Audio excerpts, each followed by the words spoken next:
I also wanted to kind of talk about just like events going on right now, like gas prices. Fucking perfect example. It's just so what a lot of people don't know, and I forget the name of the CIA director, but he was a former CIA director in the 90s or like late 80s and then 90s as well. And him and this one other woman who runs an international organization for workers' rights. They wrote a dissertation actually talking about OPEC, which is a Middle Eastern organization, or it's a coalition of Middle Eastern countries, and they are basically the biggest monopoly, oil monopoly in the entire world. They have so much reserves that they can quite literally cut their prices in half, take the losses for like a good like 3 4 plus years, and just in that time all other competition just trying to keep up with with their prices, they end up going bankrupt and then getting bought out by OPEC, which that's the exact definition of a monopoly, or if you want to call it oligopoly or whatever, since it's multiple nations together. But the gas prices, that's what happens when we have to get our gas from overseas. So it's like a very big issue, which of course we have to look at the environment and everything. We have to make sure we're not just like fucking up mother nature even more than we already have and everything. But based off like my reading and everything, and I read all kinds of stuff. I read textbooks. I don't read fiction. It's the books that I read is like medieval philosophy. I'm looking at my books right now. Medieval philosophy, Plunder and Deceit. I have Secret History World, John Adams' American Revolution, Disturbed Children and Their Family, A Psychological Evaluation and Treatment. Some of these are books too that I've read. I have like the book on the Supreme Court, which is something I was going to touch in on a later subject. The Advanced American Government, I read that from front to back and everything. I forgot what I was talking about. I always go on tangents and I just forget what I was talking about. Oh, but yeah, no, with OPEC, and so it's if we have no choice but to get our oil from overseas, then we're always going to have this issue of gas prices being too high.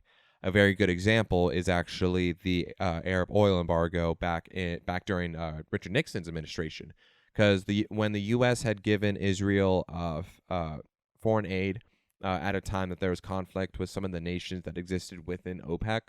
OPEC, as retaliation, slammed the U.S. with an embargo.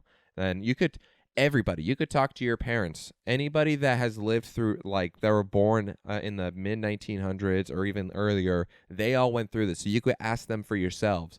Gas prices was out the ass. You could on certain days, like Monday, Wednesday, Friday, only odd number license plate numbers could get gas, and then the other days, then even number could get gas.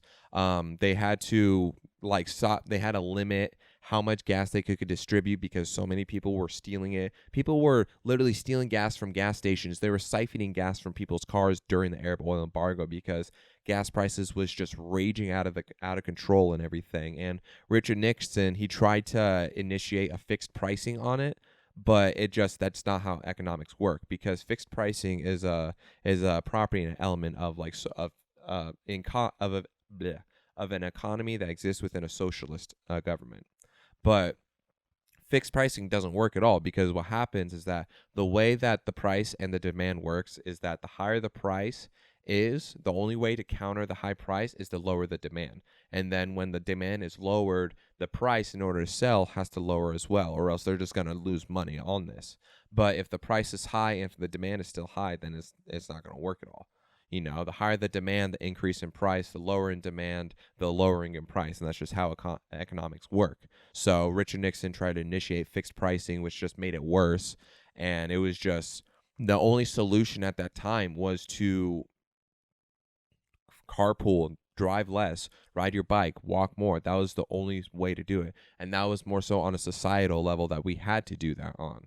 And the government, they could offer incentives to where they could give you vouchers or like discounts if you use public transportation and all that stuff, which is an incentive based thing that is a positive thing in those types of situations.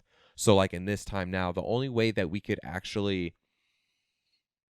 two real ways that I could see that this gas issue can be resolved is if we become independent again, where we get our gas and oil from the U.S. or from our own territory and nation.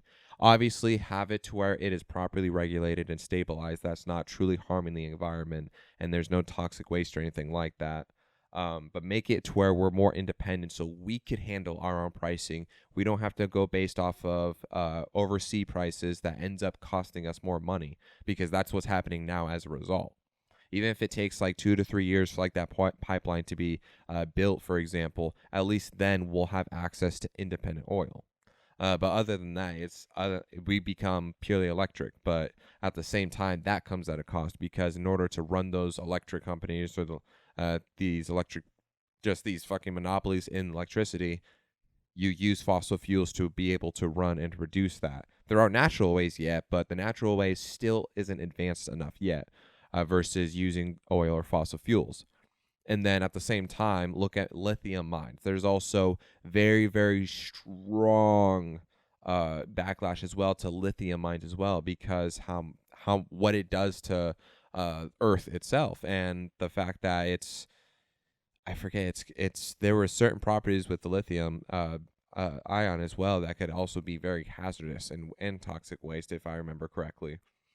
And it's a catch 22. So it's just find the balance. But obviously, we need to work towards a direction where we don't have to be dependent off of oil, because what the dissertation I read, what it pointed out was that we need to look at a source to where we can have alternative fuel source, to where we're not relying on oil industry, and so that the American people and the chamber of, or the basically all the traffic, all the driving, and all the a whole automobile industry in the U.S. It will, as soon as we become independent and have our own source of fossil fuel, or like fuel source, we don't have to rely on oil or these other nations. Then it's going to save us so much money, and our automobile industry will no longer be abused that it's been for so long. So you've had former presidents that have actually asked for OPEC to raise their prices, just so that way it could balance out our economy and our gas prices. Like, even I think it was George H.W. Bush, who one of the presidents that actually asked that. But yeah, it's just the only real way to like solve. I Yeah, I would just say, for based off all the stuff that I read and research, the only like two legitimate ways currently to solve this gas prices on a short-term basis, because there's a difference between short-term and long-term, is to carpool more, offer incentives to use public transportation, walk more, use alternative sources like scooters, bikes, skateboards, or whatever, in order to lower the demand and to allow the prices to drop as well. And also, I believe, if I'm understanding correctly as well, the conflict between Russia and Ukraine does also play a factor in the rising in cost.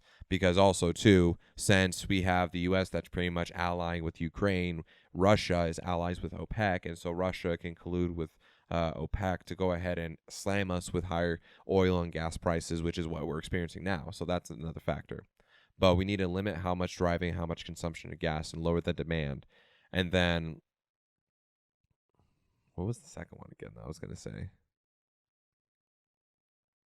Yeah, that's pretty much, that's really the only short-term way that we could solve it, until we're able to become more independent on ourselves. We get the pipelines built, or we have it properly regulated of existing ones, and just use what reserves we have, so that way the American people, we're not being just eaten out the ass and killed on pricing. Because it's like, straight up, there are people now that's paying anywhere from like $100 to $200 for a tank of gas. My car, I have like a tiny little car. My car used to take only like 20-25 bucks to fill up. Now it takes over 50 bucks to fill up, almost 60.